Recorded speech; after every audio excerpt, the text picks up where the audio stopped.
software is of top quality.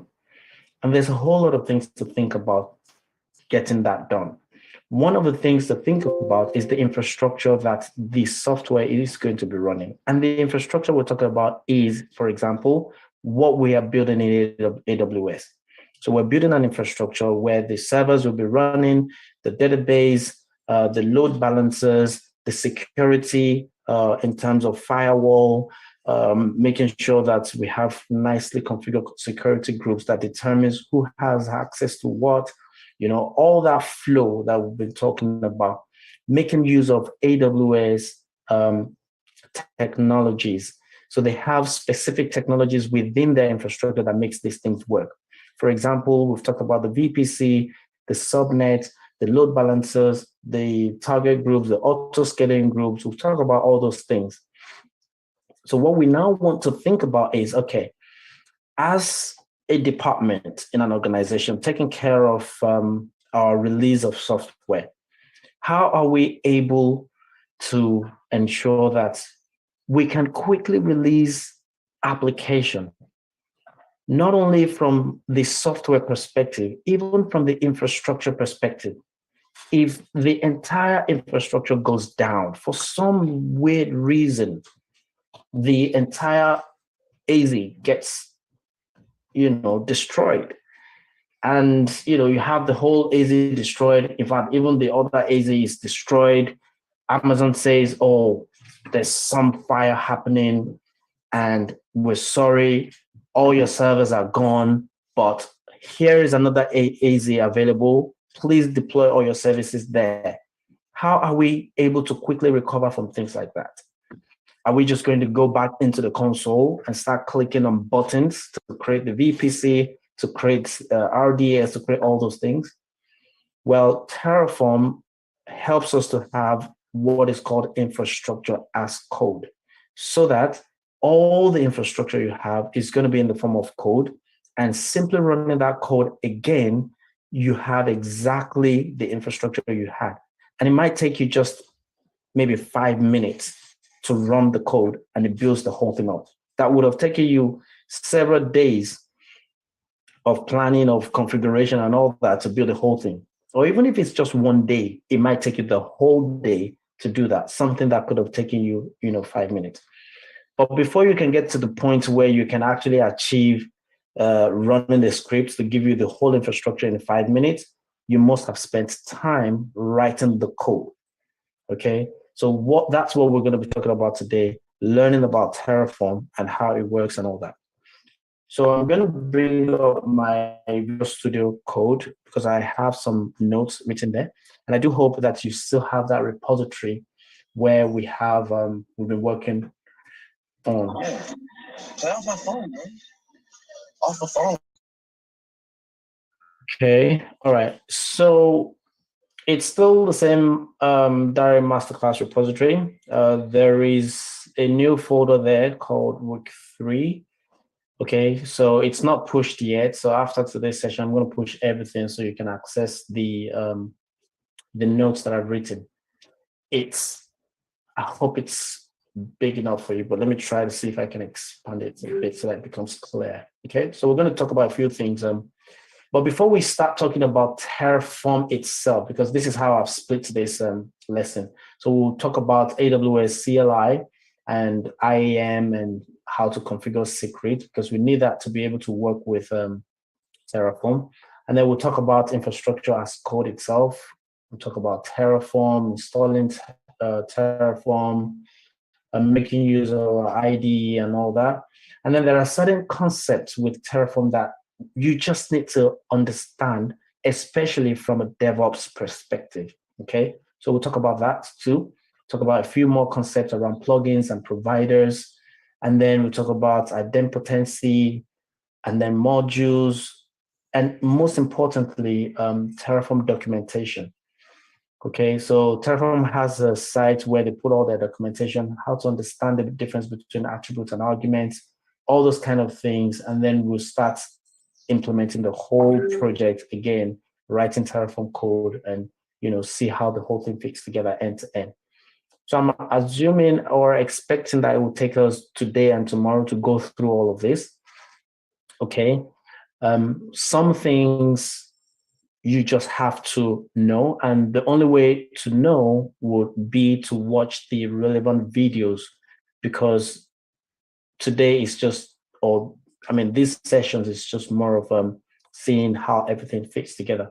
So some very specific things about Terraform are things that I expect you to have watched in those videos. So if you haven't watched them, please make sure that you go back and watch them. You can spend the whole of the week doing that. Okay. All right. So first of all, let's talk about Amazon's CLI. So a CLI is command line interface.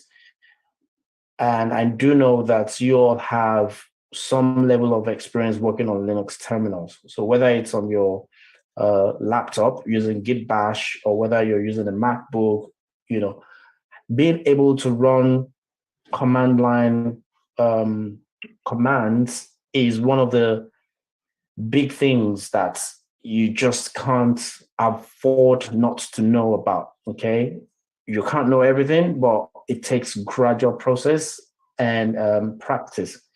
So Amazon has created an API whereby you can access their services not just by going through the console. So everything that we have created so far, you can actually do by running AWS CLI. So the first thing you would want to do is to install the AWS CLI. So you can just go to Google, install AWS CLI. Okay. And if you go to their documentation, you can read a bit more about it, but it does show you how you can install it, whether you're on Linux or on Mac or Windows. Now, bear in mind that there is two versions, the older version, which is version 1 and 2. So you want to install the latest version, which is version 2, because they're going to get rid of the version 1 at some point down the line. And obviously, version 2 is a big change from the version 1. So there's a whole lot of things that will break if you use version 1. And then later you want to try to start using version 2. So it's better you start from the version 2. But essentially, what I would just want to quickly show you is how this CLI works. So assuming that you have it installed, if you just run AWS, it shows that, well, it is installed, but it does show you some instructions on how to use it. So you can see here, usage, AWS, and then some options. You put some commands, some subcommand. I mean, it can become quite verbose and complex at some point down the line. But what you should bear in mind is that it has subcommands that relate to certain angles in AWS. Let me see if it has a man page actually. So if I run man AWS, okay, it doesn't have any entry. Let's see if there is another way it produces that. Okay, no. Okay, but what we can do is, if we go to that documentation, let's see if they're able to show using AWS CLI, getting help, command structure. What I actually want to see is if there is a way to document the subcommands, AWS subcommands. Not S3. So let's see if this section has it. Okay, so this is a much more proper way. Okay, cool. Okay, good. So if you come to this documentation, I'm going to send this to Slack now so that you can keep that handy. 1 second.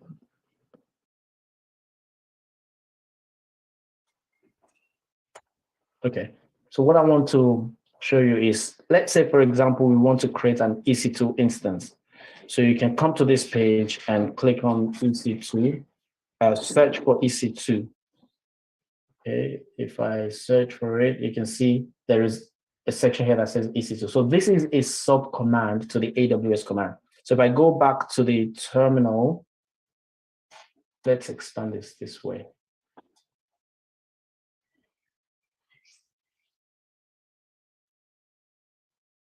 All right. And then I do AWS EC2 and hit enter. You can see now that actually, let's see if I do help.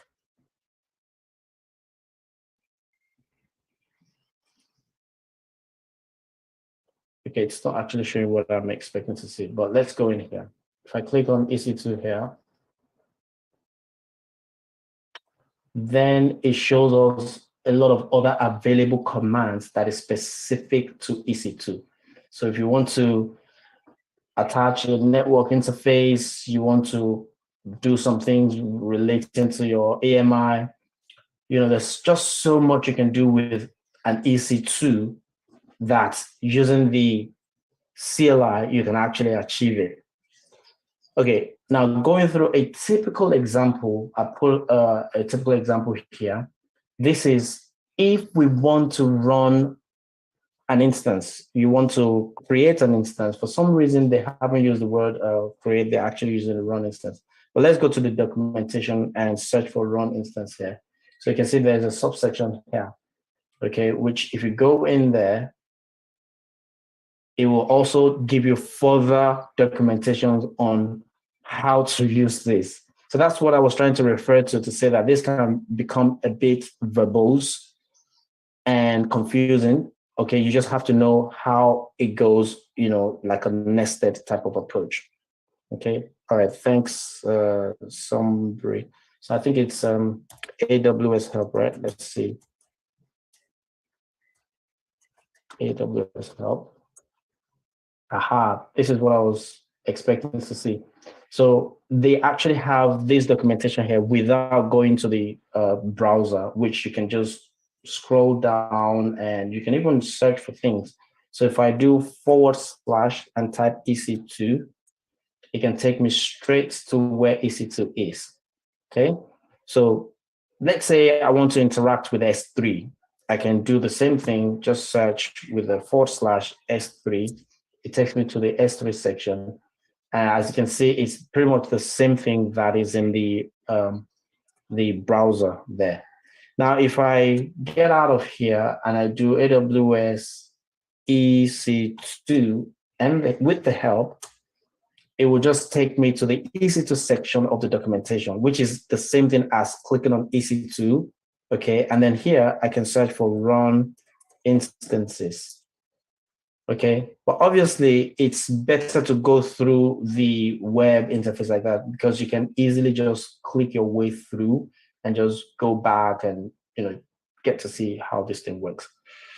Now, the reason I'm talking about this is just to show to you that there is a way you can interact with AWS without actually going through the console. Before Terraform, this is how infrastructure as code was actually used by most organizations. So shell scripts will be wrapped. These commands will be wrapped inside shell scripts, and you have to put in your own logic, if conditions, getting some data from AWS to decide whether the instance is already running. If it's already running, do this. If it's not, do that. But you can imagine how messy that will be. And that's one of the problems that Terraform came to solve. So we'll get into that in a moment. But let's see what it actually means to run an instance from the AWS CLI. So if you look at this command, it says AWS EC2 run instances. You specify the image ID. And by the way, these are all part of that documentation. So if I search here, it tells me how to run the command. So the image ID is not something that I just knew about. It's just about going through the documentation and just knowing what command to use when you're trying to do something. And I'm sure there will be documentation on it. So it's not just seeing it that, oh, use this. There is still, if you click further down, there's going to be somewhere that actually talked about what this is about. Because it's possible for you to have a look at something else, like monitoring, for example. You don't know what monitoring is about, so you can just search for it And then it takes you to the part where you can read the documentation about what exactly monitoring does. So if that satisfies what you're trying to do, then of course you can put it as part of your command. But in our case, we want to run an instance, we're providing an AMI ID, which is the same thing you would do when you go to the console and you click on to launch an instance, you search for an image, Ubuntu image, Red Hat image, Windows image, whatever image it is. Those images have their ID. Okay, so you can copy the ID and then you can specify that here. And then you can specify how many of those instances you want to run. If you want to run 5, 1, 10, bear in mind, this is not auto-scaling. This is just provisioning an instance. And then you specify what instance type, the size, and then obviously the key name. This is expecting that you've already created the key. If you hadn't created the key from the console, you can also run AWS CLI command to create the key. So you can see how this thing goes. And then you can just specify the region. So in my case, if I wanted to run in the cloud, I can, in US East 1, I can specify that, and then it's going to run there. So all of this is going to be part of the node, so you can copy it and test it out just to save us some time, because we'll spend some time. Actually, so that I can show you something, let me actually run it. So let me run this, because I've created the key already, so this should work. The reason I want that to run is so that you can see the output. So you can see that it actually comes back with a bunch of JSON data. So this data structure is JSON. So we'll talk about JSON as well somewhere down the line, especially when we start talking more about Terraform. But it's just a structure in which data is being kept. So this is just giving us information about the instance that's just been provisioned. Before we go through that, let's go into our console and see.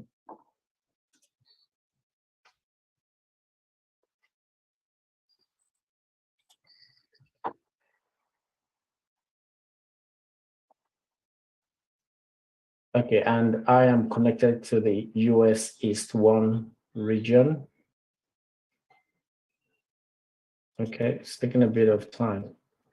But anyways, this is the instance. As you can see, it's still initializing. So without coming here to click on launch instance, we've been able to provision an Ec2 instance. So these instances, when you create them, they actually have a lot of data associated with them.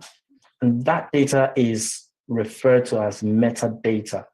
And metadata means data about something, data about data. So this instance has been created, but it has attributes. All these details that you're looking at right here. The details, the instance ID, whether or not it has IPv6 address, the host name, the state of the instance, the public IPv4 DNS, all of these are data. Security, in terms of security, what security group is associated with it? By default, it has assigned the default security group. If we wanted something else, a different security group, it would have been part of the AWS command that we ran. So if I look here, security group, you can see here that there is a flag that I could also have added to my AWS command that I would have just passed in the security group ID. If the security group was already created, if it wasn't already created, there is AWS CLI command I could also run to create a security group. So you can see how all this works. Okay.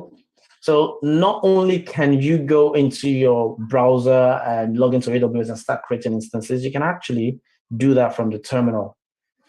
And it returns all this information. So this data is about, what I've just showed you. So if I wanted to see what VPC this is, there's a VPC section. You can see here, VPC ID. This is the ID of the VPC. So there's a lot that can be done with this when we start talking about automation. You get data about your provisioned resources, and then you can manipulate that data, send it back to AWS, and it keeps on adjusting the way your infrastructure is. So this is actually the foundation to understanding how Terraform works. So it's important that you understand that AWS itself has an API that you can talk to that makes it possible to programmatically provision instances or other resources, but also it has data that you can work with, because this data part is very important to you understanding how Terraform works. Okay. All right. So this is one part of this. The other part is, how does this actually get to work in the first place? I mean, how is my system able to know that, oh, I intend to connect to this AWS account and create this instance? I mean, why didn't they go to your AWS account? So this is where the security credentials come in. So if you run on your system AWS configure, it will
Okay.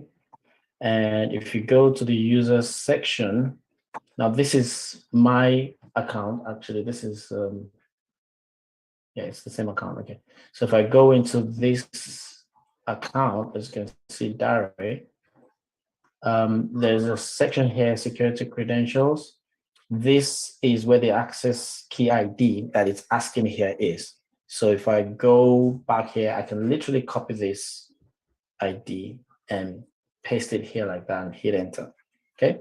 But I'm not going to do that because I already have my terminal configured. But there's another part to it that, let's say I'm trying to create this for the first time. Okay, let me delete this one. Because I was using this previously. I'm going to delete this. Okay. Now I'm able to create another one. So assuming I want to create this for the first time. So if you click on that, the first time it gets created is when it's going to show this secret access key. So if you click on show, it's obviously going to show it. Okay. And then you can copy that because the next prompt will be to provide a secret access key. Okay. So, but I'm going to delete this right away because I don't need it. And okay, I have to deactivate first and then delete it. Okay. So once you have that and you have it configured here, that's basically all that you need to do. It reads that config because what it's going to do is going to create a file. Well, it will first of all create a hidden folder called, which is a .aws. So if I list on that folder, you can see there are two files, especially you can ignore this backup because that's the one that I created as a backup. But these are the two most important files. So the credentials file will have the credentials in there. So I'm not going to open up that, obviously, for security reasons. But the config is where you can set up different profiles. So profiles in the sense that what if you have different AWS accounts, which is going to be the case in most situations when you're working in the real world. There will be different accounts for different environments. So there can be an account dedicated to development, there can be a different one dedicated to production, another one for maybe testing environment, a different one for management. In fact, some accounts are dedicated only to billing. So that all the cost, the cloud cost is being seen from that account. So depending on which account you intend to connect to, you know, this, I can actually open up the config one. It's just a credentials one that I kind of, but let's open that up. You can see that there are different profiles. So this is the default profile, and without specifying any specific profile, it just goes to the default one. But you can specify specific ones, like there, for example, this direct could be the production, you know, and then certain environment variables, you can also tell your CLI that I want you to run this command in this particular account. For example, I'm sure this CLI has another flag for profile. So let's go back to that documentation. I think it's here. If I search for profile, not that one. Okay, so it's talking about IAM instance profile now. Let me see if it can instance profile. Now, instance profile is a different thing. We'll talk about that later on. I'm actually looking for if I could specify a profile. Okay, no, but there are ways around this. So there are certain environment variables that you can set.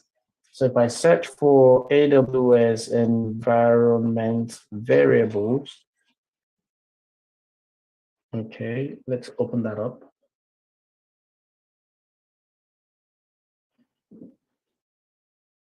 Okay, so as you can see, it has some environment variables you can set. So rather than running the AWS configure command to create the files on your file system, you can actually set these environment variables and it works exactly the same way. So if you set this AWS _access _key _ID to the value, and then the access key to that value, and put that in your environment variable and run your AWS CLI command, it will work. Okay, you can see in my config, I had that default region. You can also set that from environment variable, but there are more environment variables. So let me see. The one I'm actually after is AWS underscore profile. So let's see that. Let me search for AWS underscore profile. Okay, so there's another one here. So if we used the AWS credentials file and the config, and you've already set config for different environment, you can actually set this environment variable. So the same way you would run exports to export the environment variable, you can also export AWS underscore profile and set it to the value. So if the environment variable you want to run is, or the CLI you want to run is to go to the dev environment, then you can set your environment variable equal to dev. And then it will know that it needs to pick up the credentials for dev. And similarly, you can set it for production or any other environment that you've set. Okay. So bear that in mind, because these are things that Terraform uses. And that's how it gets to know how to connect to your cloud account. Okay. So this is another page you want to keep handy. So I'll just send that as well. Okay, so you can bookmark these pages and just make reference to them when you need them. All right, now let's go back to our notes and see. So now we see that when we create instances or any resource, they have their own data. And to give you an example of making use of this data. Now let's assume now we want to terminate this AWS resource, the instance. We need to get data back, assuming we don't know the instance ID. Okay, so what we can do is we can run AWS Ec2 describe instances subcommand, because it also has a way to run describe on the resources, and it gives you some information back. So if I'm going to run this to this point, first of all, okay, because there's another subcommand called filters, so I'm not going to run that yet. So if I do this, let's raise this up. You can see that the same data that was returned to us when the instance was created, similar kind of data is what we're getting back, except that this time, part of the data here, you can see instances, and it's in a list.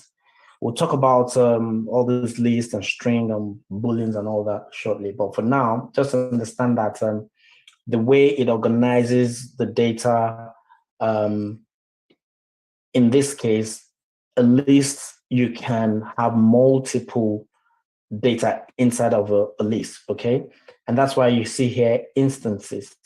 So instances in this case means for each instance, this is the metadata. So the first iteration around this is this one. So if you keep scrolling down, you will see that it gets to the point where you have another section of the instance, and it's just a lot of data, and you don't really need to keep going through all of this. And that's where this filter subcommand is. So you can actually filter. Okay, so if I bring back that command and then I pass in these filters, now part of the filter, what I'm interested in is I want it to give me the name, the instance type, and the values.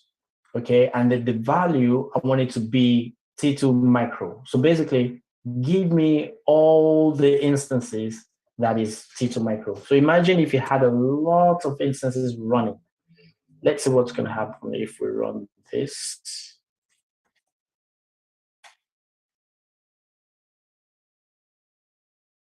So basically, all it's done is it has filtered back only instances that matches this criteria. Then we can do further querying on this to say, okay, let's query, reservations, because you can see the first part of the data that's returned here is reservations, okay? And then you can see this square bracket represents all the data that is kept inside this reservation. So you can see this reservation, the opening bracket here is represented by this one. And then if you scroll all the way down, at the end, we'll have the closing bracket. So inside all the data, give me the one dot instances, which is this one. So I want you to go straight into the instances section and fetch me the instance ID, which is this one. Okay. So if I get out of this, and then I just pass in this. So let's take that query section. And what's going to happen now is you can see that it just goes straight into where we have just one instance. And obviously, because we've specified this region. Now, if I brought back that same command and I change the region, because I know we have some instances running in the London region, and then I change that to EU West 2, we actually have just one there as well. So this is a different instance, this is a different instance, and obviously it's basically what we want. But for the EU West East 1, we want to actually terminate the instance. So let's get back the instance ID. And to terminate it, this is a command. So AWS Ec2 terminate instance is the name of the subcommand. Specify the region. Instance ID, actually, so this is supposed to be like that, the US West East 1. Then the instance ID is that. Okay, this part I skipped it, but for those who are interested, it's just a way, if you knew the instance ID you're looking for, in this case, let me copy this one. Okay, and this is assuming that there is a lot of instances, but if you just want to filter by just one, it's just going to grab that one and return that one for you. Okay, so that's why I have this grep there. Okay, so we know the instance we want to terminate, so we can just replace this one. Oops. Copy that. Paste that. And then now let's terminate this. So things like terminate, delete, you want to be careful that you definitely know what you're doing. And you see how Terraform helps with things like this when we start talking about Terraform. Because with this, there's no going back. The moment you hit enter, you've sent the request to AWS, and AWS is going to honor that request. Okay. So now I've sent the request. You can see it returned back, another kind of data. Now the state is shutting down. And then if we go back here and refresh, you can see that the status is going to, okay, that's because I filtered by instance state running, because it's no longer in running state. But I've removed that filter. Now it's in the state of shutting down. Okay. So now you can interact with AWS. And the same goes with whether you want to create load balancers or auto-scaling group and all of that. But you can imagine how complex it will be trying to implement all these with AWS CLI. And that's where Terraform comes into the picture. So Terraform is a tool that is now considered infrastructure. Yes. Please, can I ask a question? Yes, please. I had an interview this week, and they were mainly asking, the two of them, they were mainly asking questions concerning this AWS CLI. They asked me what is AWS CLI, and I explained to them. And they were like, how have you used the AWS CLI? And I told them the command, the sub-command, the parameters, and integrate there, like the way you were talking about the access key and the secret key to be able to know the account.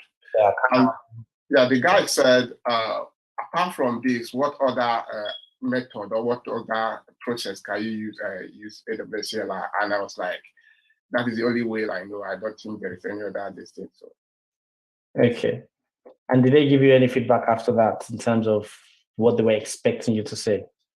No, it's just like 2 days back. I haven't heard from there yet.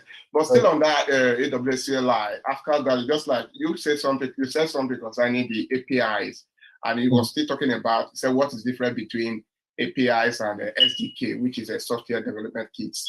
Yeah. Okay. Okay. Okay. Well, so first of all, just to address the question of, okay, how else would you use AWS CLI? Okay. Now, if I was the one being interviewed, this is how I would answer that question. Now, you've told him what AWS CLI is, what it does. Obviously, the most basic answer you can give is that you can use it to interact with AWS to create AWS resources. Okay. And you've also talked about how it connects to AWS accounts using the IAM secret keys and all that. But that is the most basic answer you can give, because what they're interested to know is what use cases have you actually used it with? Now, if you had said things like, well, now it depends on what your CV is showing. If your CV is showing that you have many years of experience, the expectation will be that how were you doing? Sorry, I just created the CV just for instance, I just put 5 months, but just to test the environment first. Let's see how the interview will go. Right. Okay. Good. So now, given that you have 5 months of experience, okay, and the interviewer also knows that, there wouldn't be too much of expectation of you to start talking about how AWS CLI was used before the likes of Terraform. All right. Okay. But if the case was, trying to talk about the fact that you have a lot of experience, it would have been a case where you now talk about how AWS CLI is used to build an entire infrastructure wrapped around shell scripts. All right. Okay. Then you can talk about the fact that you use it to provision instances, to build an infrastructure, interacting with S3 to manage your data storage and, things like that. But that is also another angle to it, because, what if you actually didn't exist in the industry at that time? Even in the world of Terraform, it doesn't completely eliminate AWS CLI, okay? Because there are times that you still need AWS CLI as part of your CI pipeline. Okay, so I was just going to go into that section where we start talking about a few of the concepts, and it's part of the things I've actually highlighted here. So it is one thing to have infrastructure as code, whereby you have your Terraform scripts that provisions the whole infrastructure. But where DevOps actually shines is the CI pipelines that you have. How quickly are you able to release the software? Releasing software is not only about the actual business application, because your infrastructure now runs in code, it is now considered a software. Even your infrastructure is considered software. So the code that you're using to version your infrastructure should be treated the same way. And so you have a pipeline. You commit your code, you push your code, then you have this pipeline. Now, where AWS CLI can then be used again is in your pipeline. Even though you run Terraform commands to plan and apply and provision your infrastructure, there are steps in your pipeline that can still make use of your AWS CLI. For example, when you're doing trying to set up your Terraform code, one of the prerequisites is that the S3 bucket for your backend should exist. How is that going to exist before you actually run your Terraform? So as part of your pipeline, you can have a step that ensures that S3 bucket exists. So you can run AWS CLI S3 subcommand, and then give it the name, filter, give it the name of the bucket, and check if it exists. If it doesn't exist, then you run AWS CLI command to create that bucket before it reaches the stage where it runs Terraform. That's an example. Another example could be that as part of your pipeline, there are certain things that for some reason you just can't put them as part of your Terraform code. It could be the case where it's a large organization and there are different departments that are managing their own little infrastructure, because it's possible that even though you're working for the same organization, it's a big organization, every department has their own little infrastructure. And so they have to share data between each other. Okay. Yes, Terraform can handle things like output data, where you can retrieve data and make use of the data so that you can interact across infrastructures. But in some cases, you still need AWS CLI to configure the authentication to connect within those infrastructures. Okay, so you don't completely eliminate the use of AWS CLI. It is still useful to support part of what you're trying to achieve with infrastructure as code. So if you had expanded in your conversation or your reply to talk about a few of these things, maybe it will hit some of the things that the interviewer was expecting you to say. All right. So what's the difference between APIs and the SDK? So the API is, by definition, or by the actual name itself, application programming interface. And it's just any interface that allows two applications to talk to each other. So consider Amazon Web Services as an application. All right. We want to talk to it. We want to tell it, provision an instance for me. So there has to be an interface for that to happen. And so AWS will create an API that you can talk to. Okay. Now, an SDK is the software that you can run that will make that interaction with the API possible. So there are SDKs for Python, for Java, for Golang, for different programming languages that when you start writing your application, you can use those SDKs to interact with the AWS CLI. Because it's not through the, sorry, I meant the AWS API, not CLI. It's not only through the AWS CLI that you can interact with Amazon Web Services. Okay, you can interact with it from your software programming language as well. So the CLI is just one way.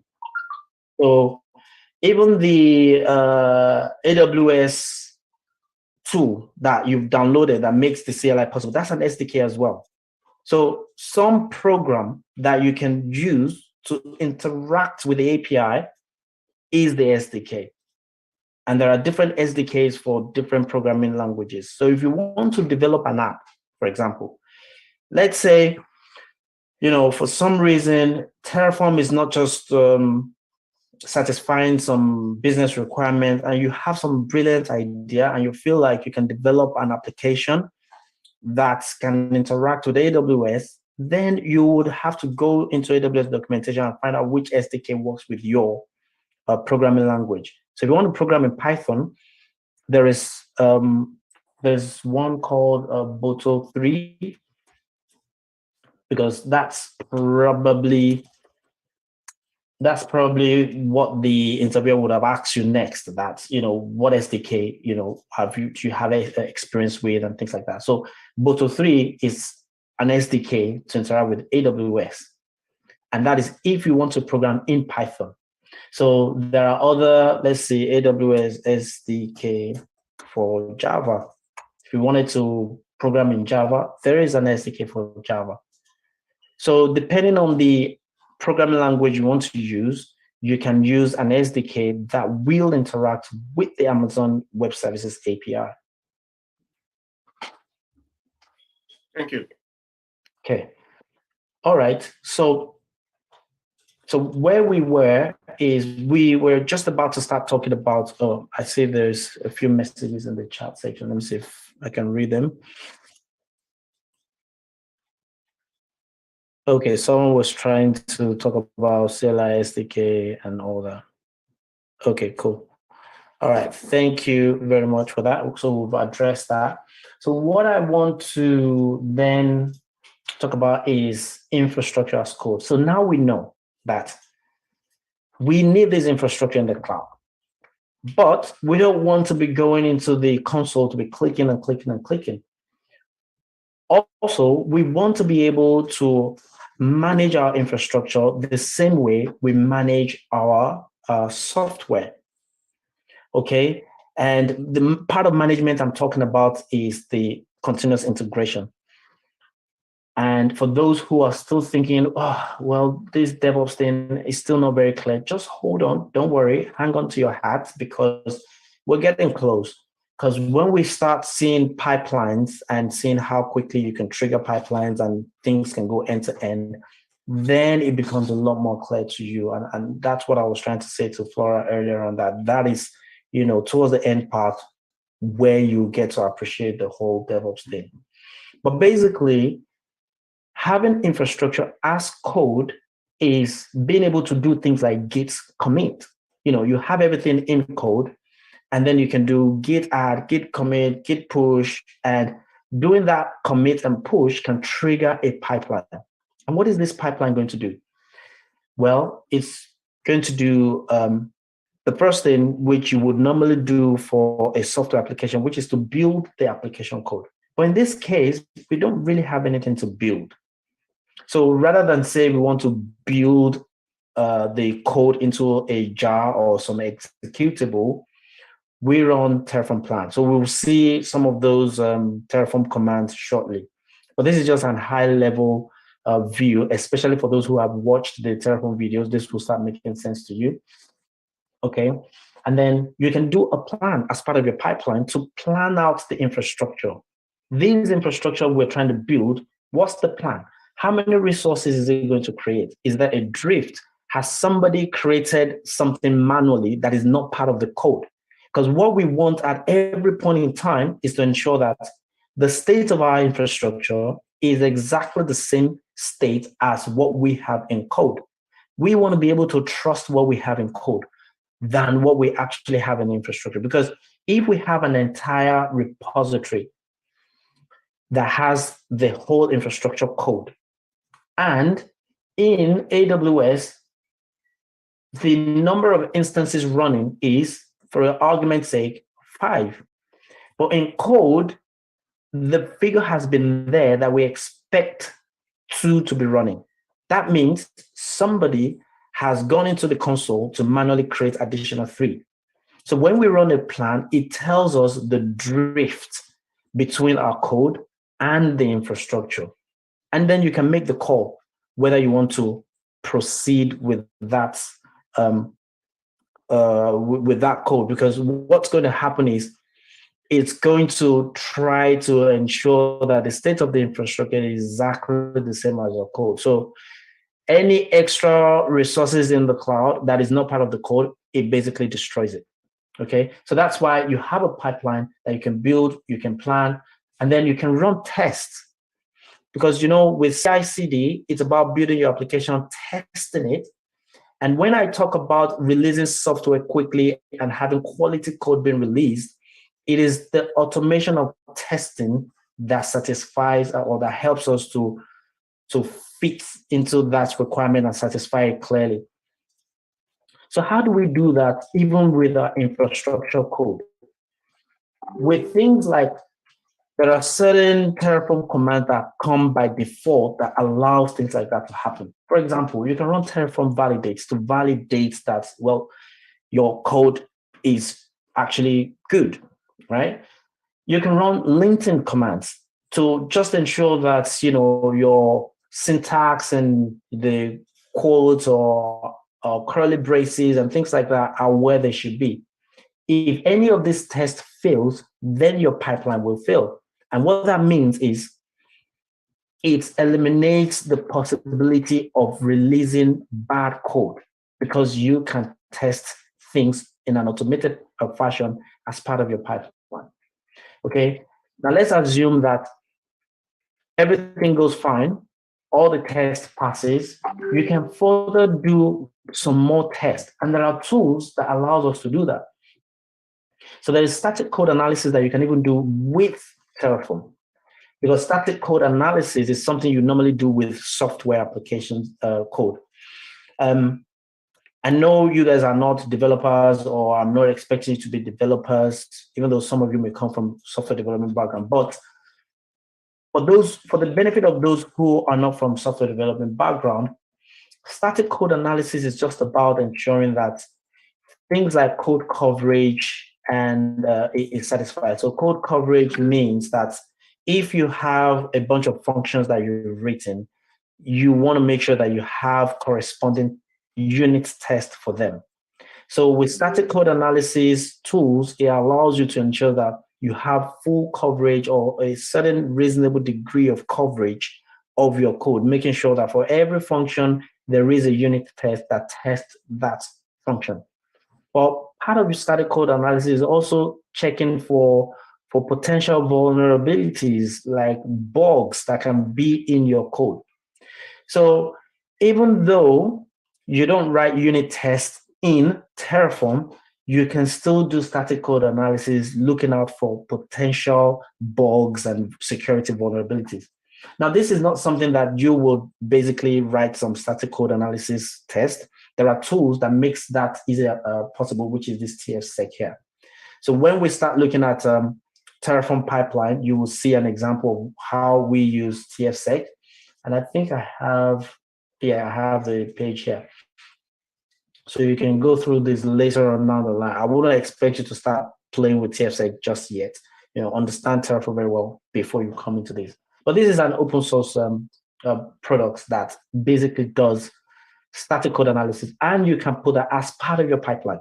Okay, so we have that in our pipeline, and then we can tag and release the code ultimately. So once we have all that set up and we're happy to go, we can then release it, and we know that the state of our infrastructure is exactly what we want it to be, and we can even version it. So tagging it means version it. So we can version our infrastructure. So let's say today we release this part of the infrastructure. Actually, let's take something away. Let's assume, when we initially released it, there was no second bastion. Okay, everything got released, and we had just one bastion. Maybe just put a count of 1 to the number of bastion servers that we'll have in the infrastructure, and we released it, and we target version 1.0.0. That means we can say that our application code may be running version 2.1 or whatever, but we also know that our entire infrastructure is running a specific tagged version. So that if later we now update the Terraform code and we now have one that has more than one bastion servers, then we can tag that again and say version 1.0.2 or the 1 or the whatever. And what that means is we can roll back between versions.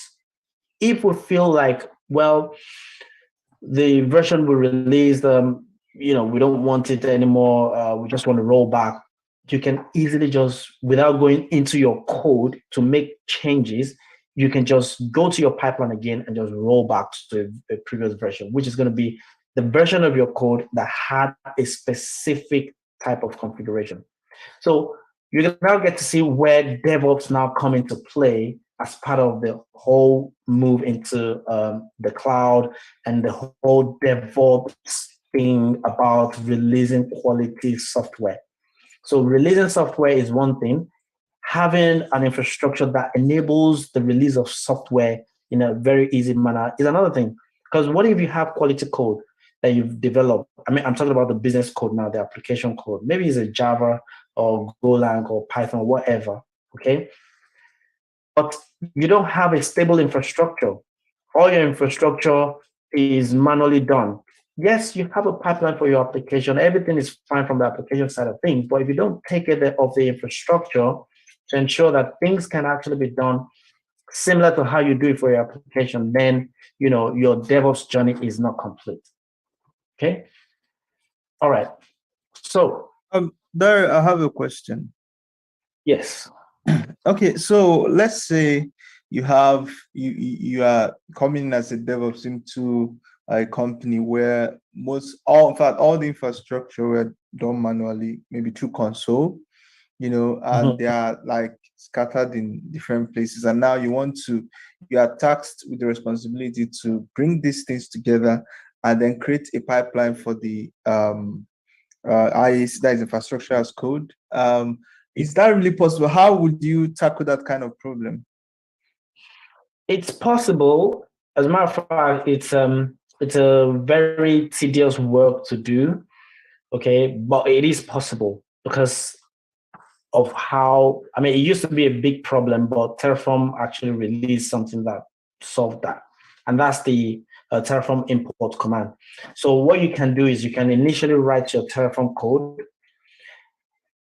identifying what resources have been manually created. So let's say, for example, we're talking about EC2 instances, okay? Basic example. These EC2 instances have been manually created. What you would do is you would write a Terraform code that represents that part of the infrastructure that had been already created. So you write that as though it is, exactly what you expect it to be. It's already running, created manually, but you write the code that would have done that. Then you run Terraform import. Okay, what Terraform import is basically going to do is to import the data about those infrastructure into the state file so that Terraform becomes aware of it. So we'll talk about state file and all that, when we start talking about Terraform proper. But for those who know about it, it imports the data about those resources into the state file. So that next time you run Terraform plan and apply, it now knows about that infrastructure and the state file is updated with it, and then you can carry on managing the infrastructure going forward. Then you can build a pipeline out of that.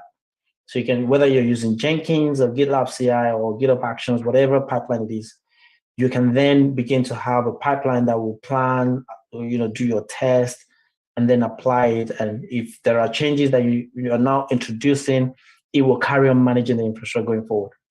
So whether it's part of auto-scaling group, whatever, all that will be an initial discovery that you have to do. What is the architecture of the existing infrastructure that has been done manually? What are the resources that have been created? You go ahead in Terraform, you start creating the code as though it was the one that created it. Then you start running Terraform imports command. So if Sorry, you go, a quick one. A quick yes. one. In that situation, for example, maybe you have your EC2 running and you imported it. Won't you think it will affect the application running on the existing EC2 before being imported to Terraform? No, not at all, because okay. It's not doing anything to the infrastructure that it's running. All it's doing is just importing the metadata about that infrastructure into Terraform's own state file. Okay, it's not turning down the instances, it's not stopping it, it's not terminating it, it's not changing the metadata, it's not doing anything about it. It's just importing it so that it becomes aware of it, and then you can carry on managing it from Terraform. Okay, thank you. That's what I want to ask. Thank you. Okay, cool.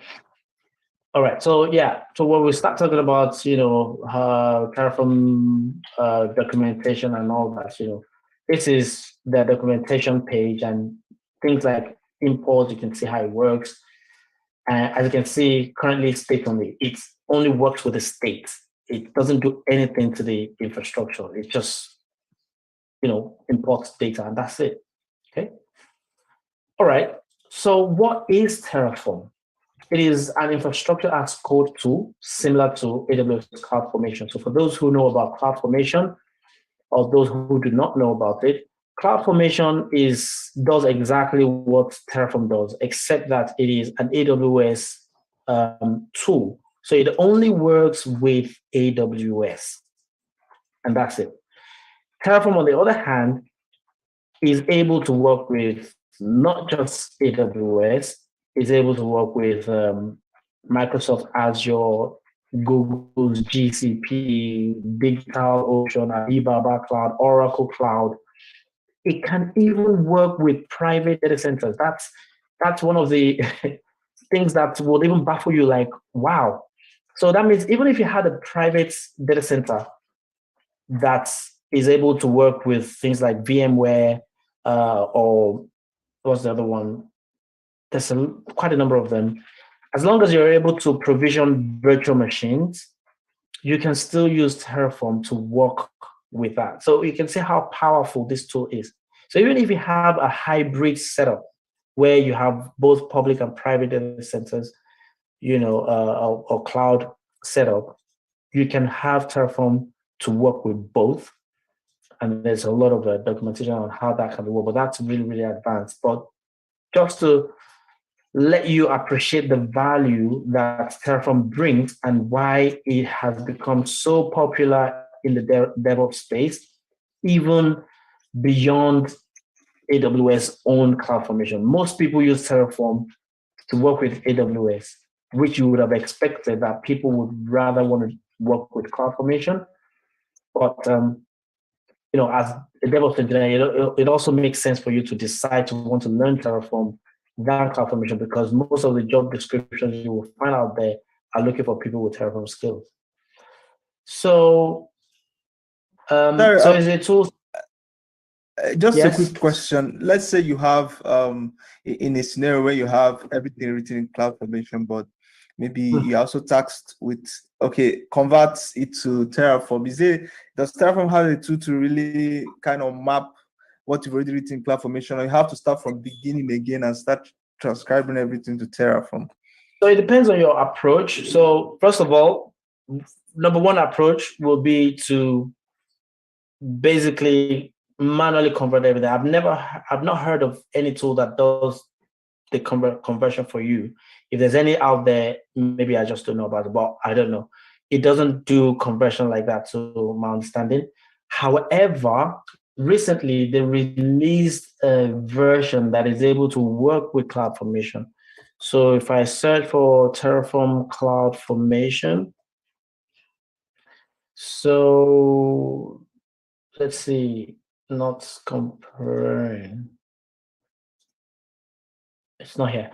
Okay, I'll find it. I'll send it to you. But basically, what it does is you still have your CloudFormation code, but you can trigger CloudFormation straight from your Terraform.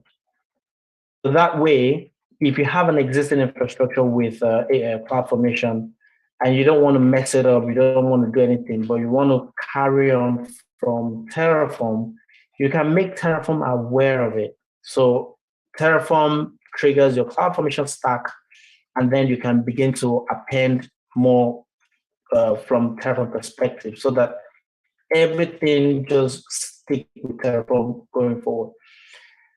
That's great. Thank you. All right. Let me see if I can quickly, without wasting time, how to run CloudFormation from Terraform. Someone posted something in the chat. Okay, let me see. Okay, I think this is a YouTube channel. Let's see, because I know I've seen it definitely, although I haven't tried it myself. But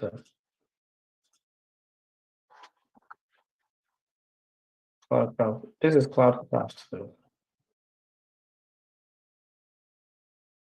Okay, I'm not sure, but anyway, it's something that this is CloudCraft. No, Is that it? Is it? Yes.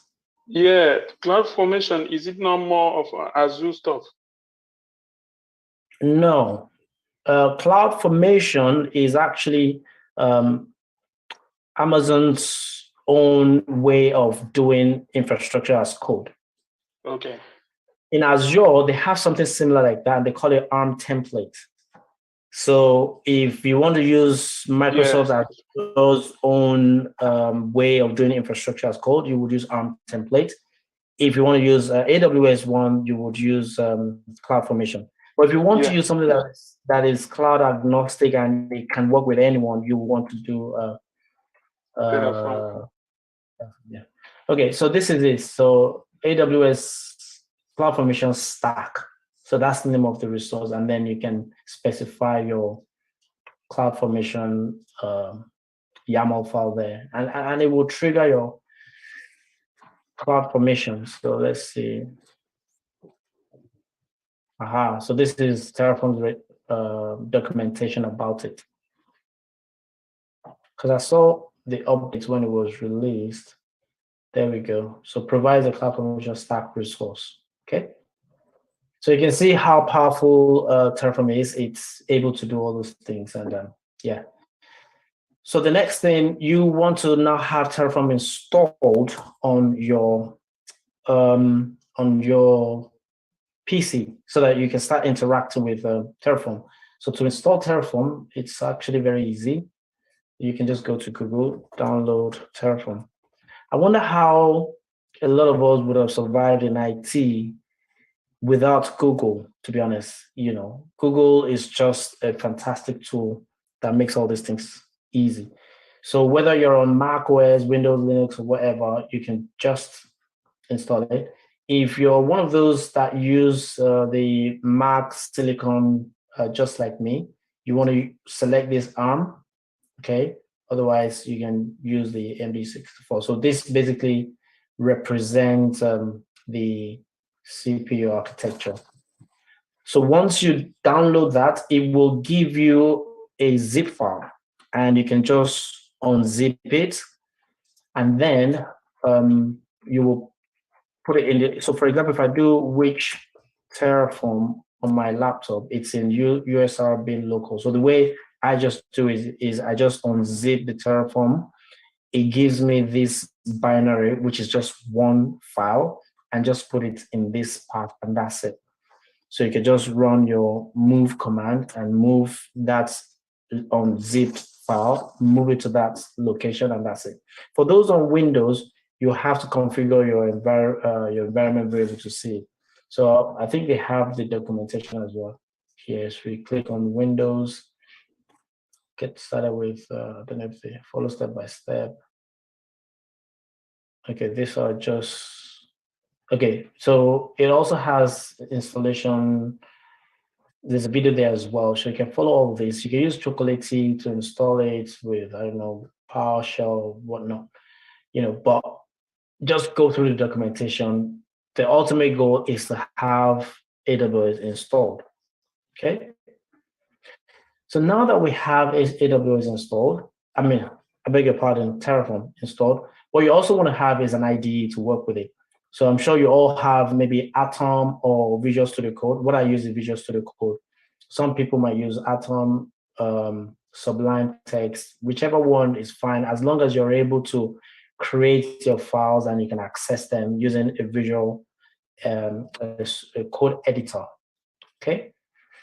Now, the next thing which we will use to wrap up today's session is to now talk about a few concepts that's very important around Terraform, so that tomorrow we then start doing the coding. Plugins and providers. This is usually an interview question, and there's a lot of confusion around it.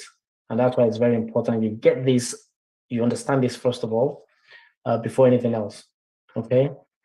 Now, the question is, how does Terraform achieve the possibility to work with different cloud providers? It achieves that through what is called the providers. So when you start working with Terraform, you have to tell it what provider you want to use. So if you want to work with Google's GCP, you have to tell it that, well, I want to work with Google, and this is the Google's provider. And so use Google provider to provision the Terraform, the Google resources. In the case of AWS, there is AWS provider as well. There is Microsoft Azure provider. So the Terraform AWS provider or any other provider is a plugin for Terraform. So what a plugin actually is the actual code that has been developed that makes it possible to interact with AWS through Terraform is the plugin. So if you're asked to differentiate between the provider and the plugin, a provider is just, as a user of Terraform, the way you tell Terraform that I want to talk to this cloud provider. But a plugin is how that provider was developed. So the AWS provider, for example, was developed in Golang. And there is a source code for it. And I put the source code here. Okay. So if we take this and go to GitHub,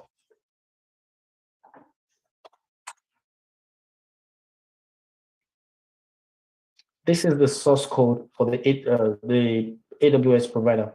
And if you, let me see if I can go into some of their code. Where is it? Okay, it has this document, but let me see which, let me see, examples. Nah. Internal. Okay, this is what I wanted to get at, so that you can get to see the extension of the language. So you can see it's .go. So if you go back into, let's say, another one, create, for example, you can say everything is Go. So that's to tell you that this provider was developed with Golang.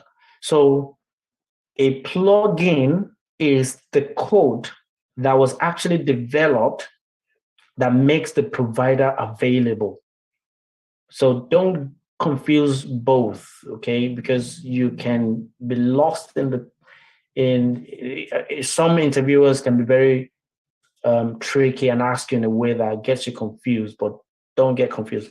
So let's read this sentence together, and it would also make more sense. I mean, this statement right here. So the Terraform AWS provider is a plugin for Terraform that allows for the full cycle management of AWS resources. So the whole management of AWS resources, being able to provision the resources, delete, destroy, do all these kind of things, you go through the AWS provider, okay? Now the plugin is how you develop providers. For example, AWS provider is implemented as a plugin in Go programming language into Terraform. So as an end user, you're using AWS provider, but if you want to contribute to the provider and implement or fix some bugs, you'll be doing it in the context of the plugin, which is going to be in the Go language. So if, let's say, you're working with AWS through Terraform, and for some reason you found out a bug, okay, and you understand how to code in Golang, you will go ahead and create the bug fix right in Golang language. You're doing that in the repository where the plugin has been developed. So it's a plugin into Terraform. Terraform itself is a software that was developed in Golang. So developing an extension to the functionality of Terraform is basically writing a plugin. So you're plugging something into the Terraform code that makes it possible to then interact with AWS. Terraform on its own is just a tool that makes infrastructure as code possible. So providers have to be, plugins have to be created so that there can be a provider to work with AWS. Now, if we go into this, there's a repository here. It's the registry for Terraform.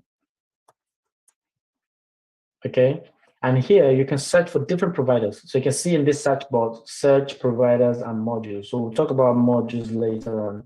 But as you can see, the first one here is AWS. So there's Azure, there's Kubernetes, there's Helm. We'll talk about all these things with DevDops. So there is a lot of providers for different things. If you want to interact with GitHub directly from Terraform, you can do that. Look at this one here, VMware vSphere. For those infrastructure guys who manage private data centers will understand VMware and vSphere. And immediately you can tell that, wow, so there is a plugin that you can use with Terraform that can help you to manage your private data centers, private cloud, straight from Terraform. So this is basically where I would like to stop today so we don't have too much of information overload. We'll talk about a few more concepts tomorrow, and then we'll start writing our Terraform code to build the entire infrastructure. So I think Olawale is raising up his hand. Yes, actually, I just want to ask because I'm new to the class. How can I have access to your materials? Your notes? So yes. So first of all, you said you're new to the class. So is this the first time you're joining to this class? And yes, that would be this would be my first time for this class. But they've been sending some Linux command to me, so yes, to go through. But joining the class like this, this will be my first time. Okay, so what I'll do is I'll take this offline and reach out back to you afterwards so that we can determine whether you're supposed to be in this class or a different class, so that because this class has been running for some time and it's very important that you're in the right class at the right time so you don't get confused. So we can talk about that, and then, but basically for those who are supposed to be in this class, there's a repository called Terraform Masterclass. And after this class, I'm going to push all these notes. You can basically just pull it down. But I'll get to speak to you after the class so that we can know where you actually belong. Yeah. Okay, no problems. Dario, I have a question. Yes. So while you were talking about the plugins written in Go, I just said let me compare Go and Python to see which one is actually faster. And I said that I saw someone that wrote that Go is 30 times faster than Python. Now my question is this: I found out in building, for instance, working with Jenkins and building what they call I've forgotten what they call it. They write most of these things in Python, especially in DevOps. Most of these scripts are written in Python. Like, is there any limitation really not to go with Go, since Go is kind of faster than Python? Well, the decision to use a programming language is not only about the speed. Okay. So there's a lot of things to consider. Sometimes companies decide to go for a certain language just because the skill set to get people to maintain the product is just scarce to find. At the moment, Golang is one of the most scarce programming language that is very scarce to find developers who have skills, around Go. So deciding not to use Go to do certain things could just be because of that. But there's nothing stopping you if you have the skill set to do things, automate things with Go.